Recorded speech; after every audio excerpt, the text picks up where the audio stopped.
Hello dear students, class 12th compulsory English grammar topic हम start करते हैं। Conditional sentence यह एग्जामिनेशन स्कीम में 2 अंक का टॉपिक है। प्रिय विद्यार्थियों, बूंद बूंद से सागर भरता है, उसी क्रम में हम इसी कहावत को चरितार्थ करते हुए यह टॉपिक पूरा करते हैं इस शॉर्ट वीडियो में। Number 1 type of conditional sentence, यह उस प्रकार के वाक्य हैं कि जहां शर्त दी गई होती है। दिए गए वाक्य में 2 क्लॉजेज हैं, 2 उपवाक्य हैं, और जो विशेष रूप से, और मैं यहाँ आप सभी का ध्यान आकृष्ट करना चाहूँगा, यह जो हम टॉपिक डिस्कस कर रहे हैं क्लास 12th राजस्थान बोर्ड माध्यमिक शिक्षा अजमेर के सिलेबस के स्तर के अनुसार हम इस टॉपिक को डिस्कस कर रहे हैं।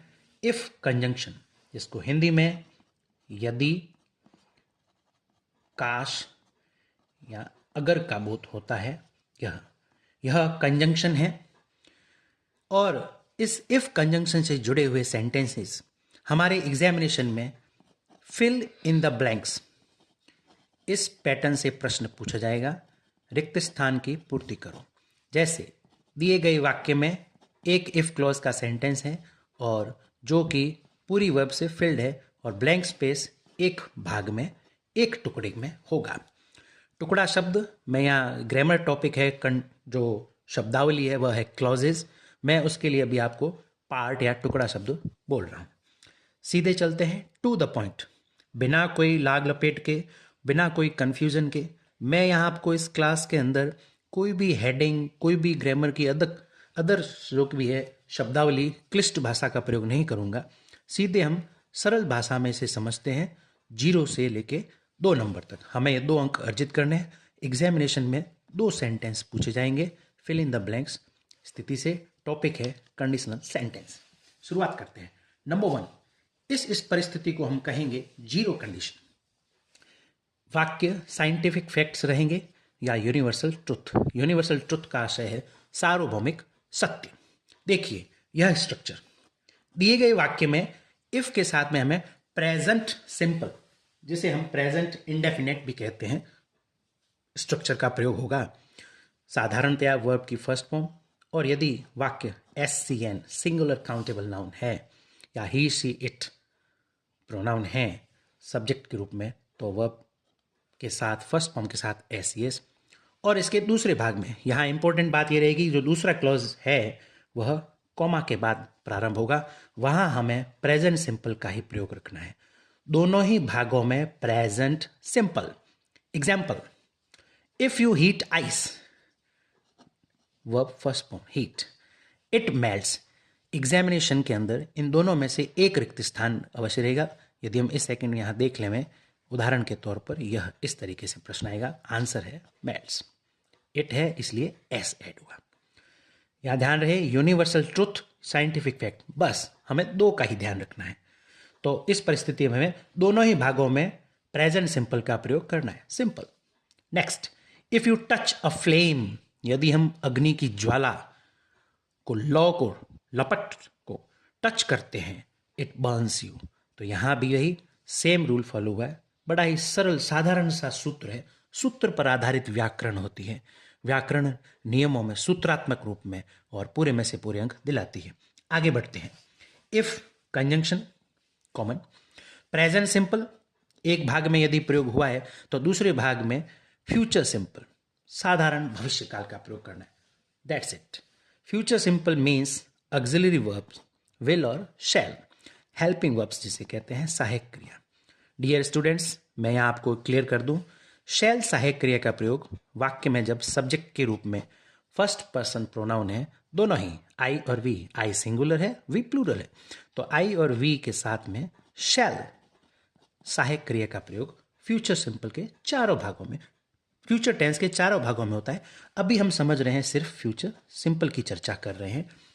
आई वी शैल, जब हमें यह पता पड़ गया कि सब्जेक्ट के रूप में यदि आई और वी हो, तो वहां सहायक क्रिया के रूप में फ्यूचर टेंस में शैल, और फ्यूचर सिंपल की बात हो रही है, शैल का प्रयोग। और आई और वी को छोड़कर कोई भी सब्जेक्ट, कोई भी मतलब कोई भी सब्जेक्ट हो, तो हम विल ऑक्सिलरी वर्ब का प्रयोग करेंगे।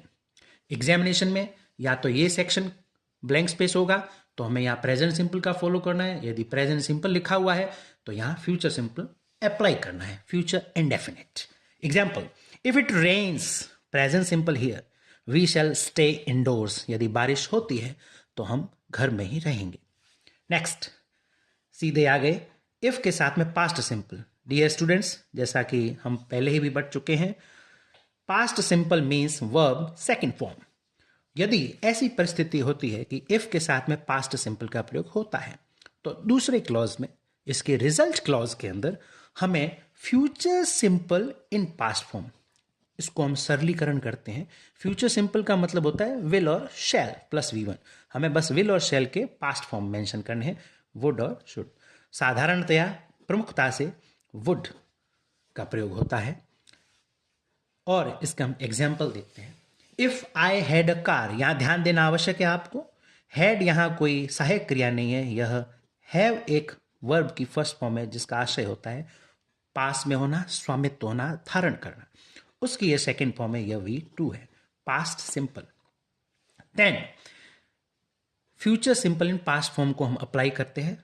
ऑब्वियसली यहां एनी वन सब्जेक्ट है, विल सहायक क्रिया होनी चाहिए, लेकिन पास्ट फॉर्म में वुड है अवेलेबल और वर्ब की फर्स्ट फॉर्म, करेक्ट।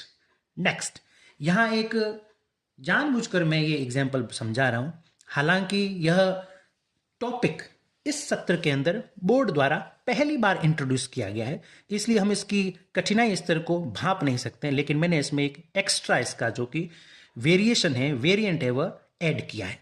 क्या पता शायद प्रश्न परीक्षा में आ भी जावे। विद्यार्थियों, यदि प्राचीन काल की यह कहावत है, उस कंटेक्स्ट के अंदर यदि कोई व्यक्ति को शिकारी जब जंगल में जो कि हिंसक जानवरों का शिकार करने जाता था, यदि वो गीदड़ का शिकार करने जाए तो उसके पास शेर के अस्त्र शस्त्र होने चाहिए सामना करने के। हम प्रश्नों की कठिनाई स्तर को पहले आकलन नहीं कर सकते हैं, तो उस टॉपिक को एक माना गया है कि 12th के स्टैंडर्ड में ये प्रश्न भी पूछा जाए तो हम उसका आंसर कर सकते हैं, कोई नई बात नहीं है। इमेजिनरी सेंटेंसेस, जहां कल्पना परक सेंटेंसेस है, तो सब्जेक्ट कोई भी हो, आई ही कुछ भी हो, तो वहां बी फॉर्म के रूप में, ध्यान दें सिर्फ चर्चा हो रही है बी फॉर्म, तो वॉज नहीं, पास्ट सिंपल में या पास्ट सिंपल है, वर्ग का प्रयोग होगा। क्यों? क्योंकि यह विशेष स्ट्रक्चर दर्शाता है कि वह काल्पनिक सेंटेंस है। If I were a bird I would fly, तो दोनों सेक्शन में से कोई एक भाग लिखित होगा, दूसरा रिक्त स्थान होगा, हमें वो करना है। यह इन्वर्जन कहलाता है। इन्वर्जन कब कहलाएगा? कि जब यहां बी फॉर्म को पहले मेंशन कर दें और इफ का लोप हो तो यह इन्वर्जन है। यह एक एडवांस्ड स्ट्रक्चर है।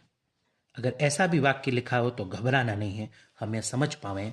और मेरे ख्याल से यदि इस तरीके का प्रश्न पूछा जाता है, आजकल चूंकि प्रतियोगी परीक्षाओं में, कॉम्पिटिटिव एग्जामिनेशन में इस तरीके के प्रश्न एडवांस्ड स्ट्रक्चर पूछे जाते हैं।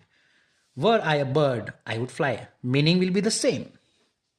नेक्स्ट, इफ शी वर, यहां जानबूझकर मैंने शी का भी एग्जाम्पल दिया कि कहीं सिर्फ आई को ही नहीं रटना है हमें, कोई भी सब्जेक्ट हो तो वहां इमेजिनरी सेंटेंस में बी फॉर्म के रूप में वर्ग का यूज होगा। साधारण रूप में तो वॉज का प्रयोग होता है, परंतु वहां वर्ग का प्रयोग होगा क्योंकि ये कल्पनाशीलता को दर्शाता है। If she were here she would help us. Next हम आते हैं अपने इस चौथे स्ट्रक्चर में, अंतिम पड़ाव में, if plus past perfect. Past perfect means had plus V3, had सहायक क्रिया। Future perfect in past, what does it mean? It means future perfect का स्ट्रक्चर कहता है will shall have plus V3, remaining part will be the same. वही same order, will का past form would, शैल का should. Example, गागर में सागर, जहां काम आए सुई, का करे तलवारी। सेम उसी मोड में ध्यान में रखते हुए, if they had left, same structure, past perfect, earlier, they would have caught the flight. Inversion रूप में भी इसका प्रयोग हो सकता है, हाईएस्ट ऑर्डर में, डिफिकल्टी लेवल में हम देखें यदि। Sentence following, if she had invited me I would, और according to the rule we can use should, but most probably आजकल जो प्रचलन में है वुड का प्रयोग। आई शुड हैव और आई वुड हैव विजिटेड हर। इस एक्सरसाइज को यदि हम इन्वर्जन के रूप में देखते हैं तो वही जैसा ऊपर बताया था स्ट्रक्चर में, इफ का लोप रहेगा और हैड पहले प्रयुक्त हो जाएगा सब्जेक्ट से। हैड शी इन्वाइटेड मी, अर्थ वही रहेगा, अर्थ में परिवर्तन नहीं होगा, कदापि नहीं होगा. Had she invited me, I would or should have visited her. Thanks for watching.